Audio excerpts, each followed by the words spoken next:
sempat ini nanti akan panjang Pak, hajian orang juga terhalang, maka saya katakan fix pada masa kita inilah kita akan menyaksikan petaka-petaka besar dan darah akan tumpah di mana-mana. Subhanallah.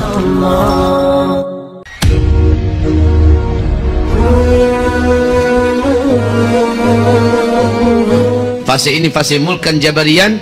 Penguasa-penguasa yang sedang memimpin dunia adalah penguasa-penguasa bertangan besi. Mereka berciri khaskan, kata Rasulullah, jahat kepada Islam dan menzalimi kaum muslimin di seluruh dunia. Inilah fase kita sekarang. Fase kelima, fase penutup nanti, Islam sudah memimpin kembali seluruh dunia secara total 100%. Seluruh dunia dipimpin oleh Islam dan mewujudkan keadilan, kedamaian seadil-adilnya, sedamai-damainya. Fase kelima bagaikan surga dunia.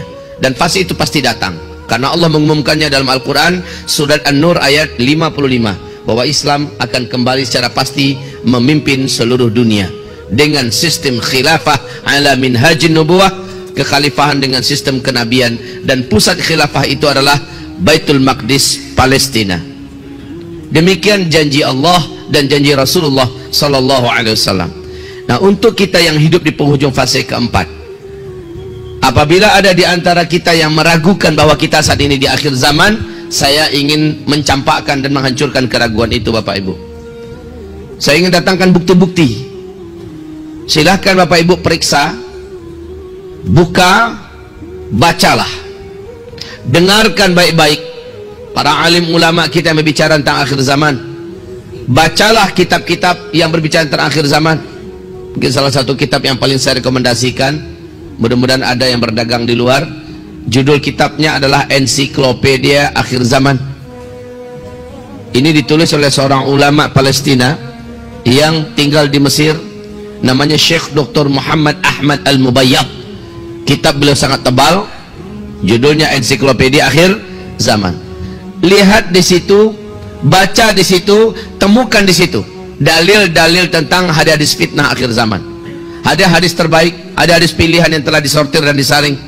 Di sana dijelaskan apa yang digambarkan Rasulullah di akhir zaman demi Allah terjadi di zaman kita.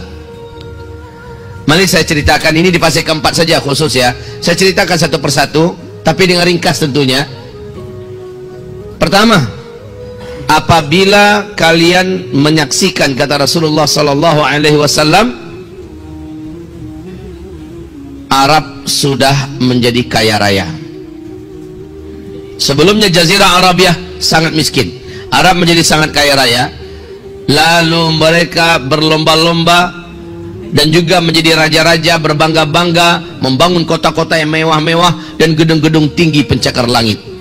Apabila zaman itu sudah kalian dapatkan, maka berarti jarak antara kalian dengan kiamat sudah sangat dekat sekali, kata Rasulullah.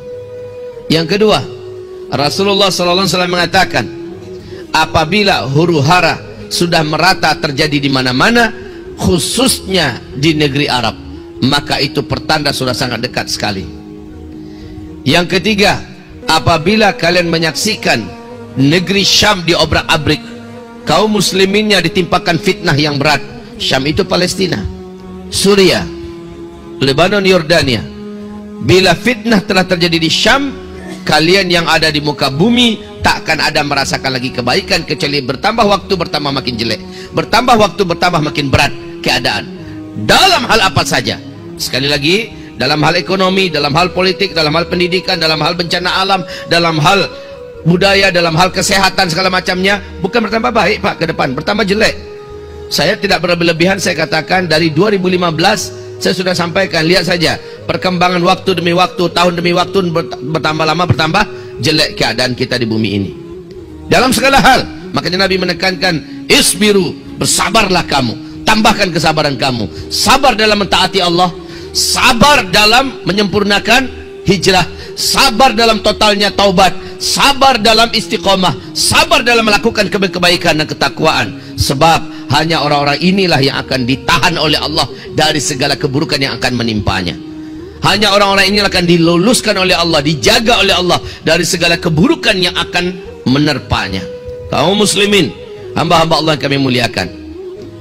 Yang ketiga, Apa yang keempat yang kita saksikan adalah kata Rasulullah SAW, apabila negeri Arab telah dituruni salju. 2009 permulaan itu, daerah Tabuk telah mempertontonkan kepada dunia hadis yang diceritakan oleh Rasulullah kepada Muadz bin Jabal. Muadz, kalau daerah Tabuk ini sudah bersalju nanti, berarti ubun-ubun engkau dengan kiamat sudah sangat dekat sekali. 2011 Imam Masjidil Haram Syekh Saud Syuraim sudah menyampaikan dalam khutbahnya dengan suara yang lantang tapi bergetar bahwa fenomena salju turun di Arab adalah hadis yang kuat dari Rasulullah sallallahu alaihi wasallam, bahwa pertanda kita sudah sangat dekat sekali dengan kiamat. Kemudian yang kelima, fenomena kelima di akhir zaman yang kita dapatkan, dan ini juga wallahi kaum muslimin tidak dapat dibantah. Apabila negeri pelindung Mekah dan Madinah, di mana itu negeri pelindung Mekah Madinah? Arab Saudi, ya.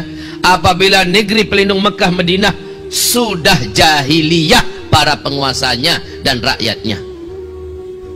Sejak 2016 kita sudah menyaksikan bagaimana liberalisasi terjadi di negeri kerajaan Saudi Arabia oleh Muhammad bin Salman. Seluruh simpul-simpul syariah satu persatu dilepas, satu persatu pintu-pintu dosa dan maksiat pun dibuka selebar-lebarnya. Dan lihat, ketika satu-satunya benteng pertahanan syariat Islam sudah tidak lagi mampu mempertahankan Islam secara kafah dan murni, justru pintu-pintu dosa dibuka. Itu adalah pertanda bumi ini tidak akan pernah ada kebaikan lagi. Wahai Bapak Ibu yang kami muliakan, sekarang yang paling saya khawatirkan terjadi, yang paling kami atau kita semua wajib khawatirkan terjadi sudah. Walaupun kita akan nanti berdoa semoga ini tidak berlangsung panjang, tapi kalau sempat berlangsung panjang maka fix di zaman kita ini kita akan menyaksikan petaka-petaka mengerikan. Apa itu kaum muslimin yang kami muliakan? Ini yang paling saya khawatirkan, yaitu kata Rasulullah sallallahu alaihi wasallam, apabila kalian sudah mendatangkan penyanyi-penyanyi, apabila musik-musik sudah kalian cintai, kalian sukai, dan ini dibuat oleh Arab Saudi hari ini, apabila kalian sudah menenggak minuman-minuman memabukkan, barang-barang memabukkan sudah menyebar dan beredar di antara kalian, maka kata Rasulullah sallallahu alaihi wasallam, berbagai macam bencana, gempa-gempa, menyebarnya penyakit-penyakit yang menular, yang tidak bisa diatasi, yang mematikan akan terjadi kepada kalian. Coba lihat sekarang. Saya tidak cerita ini tentang Indonesia, ya. Indonesia sudah lama mencintai musik-musik. Indonesia sudah lama menghadirkan penyanyi-penyanyi, pelenggang lenggok wanita, penari-penari sudah banyak di Indonesia, sudah lama. Saya tidak cerita ini tentang Asia Tenggara. Saya tidak cerita ini tentang Eropa, Amerika, karena semua mereka berasal dari sana kejahatan maksiat ini. Tetapi yang saya ceritakan adalah pelindung syariah, simbol syariah, yaitu kerajaan Saudi Arabia. Mereka sudah mencintai musik, mereka sudah mengundang penyanyi-penyanyi India, K-pop, mereka sudah mengundang penari-penari, mereka sudah mengadakan acara konser-konser musik raksasa, dan mereka sudah satu persatu buhul-buhul syariah mereka lepaskan, dan satu persatu pintu-pintu dosa maksiat mereka buat, mereka gelar. Ibarat Allah yang kami muliakan, maka petaka-petaka terjadi, dan betul ternyata terjadi. Wahai Bapak Ibu, sejak Januari, dari akhir Desember 2019, Januari, dan fixnya adalah 23 Januari sampai hari ini kaum muslimin, virus novel corona baru yang menggerogoti seluruh dunia berawal dari Cina, dari Wuhan. Hari ini kaum muslimin sudah 90 negara yang terinfeksi oleh virus novel corona baru ini, yang diberi gelar namanya oleh WHO dengan COVID-19. Kaum muslimin yang kami muliakan, dan ini berdampak serius. Apa dampaknya? Satu lagi, ini kekhawatiran. Hadis riwayat Ibnu Hibban, hadis riwayat Hakim, hadis riwayat Imam Ahmad, Ad-Dailami, ini terjadi. Hadis ini sahih menurut syarat Bukhari Muslim. Apa kata Rasulullah SAW? Nanti di akhir zaman, dalam suasana itu kalian akan mendapatkan di mana akan tertahan umatku melaksanakan ibadah haji dan umroh. Akan tertahan. Ada tahun-tahun di mana umatku melaksanakan ibadah haji dan umroh. Sempat ini nanti akan panjang Pak, hajian orang juga terhalang. Maka saya katakan fix pada masa kita inilah kita akan menyaksikan petaka-petaka besar dan darah akan tumpah di mana-mana, perang di mana-mana, dan Imam Mahdi akan muncul di zaman ini, dan Dajjal juga keluar di masa kita. Jika ini hanya sebentar saja, umroh dipersilahkan kembali, haji ternyata tidak terhalang, kita masih lega Pak, alhamdulillah. Tapi kalau sempat ini panjang, Ramadan nanti juga tertahan orang melaksanakan ibadah umroh ke tanah suci, lalu puncaknya nanti haji juga terhalang, maka wallahi inilah tahun-tahun di mana darah akan banyak tumpah di mana-mana, perang akan terjadi di mana-mana, plus musibah-musibah dahsyat merata-rata di seluruh dunia akan menelan nyawa sebanyak-banyaknya.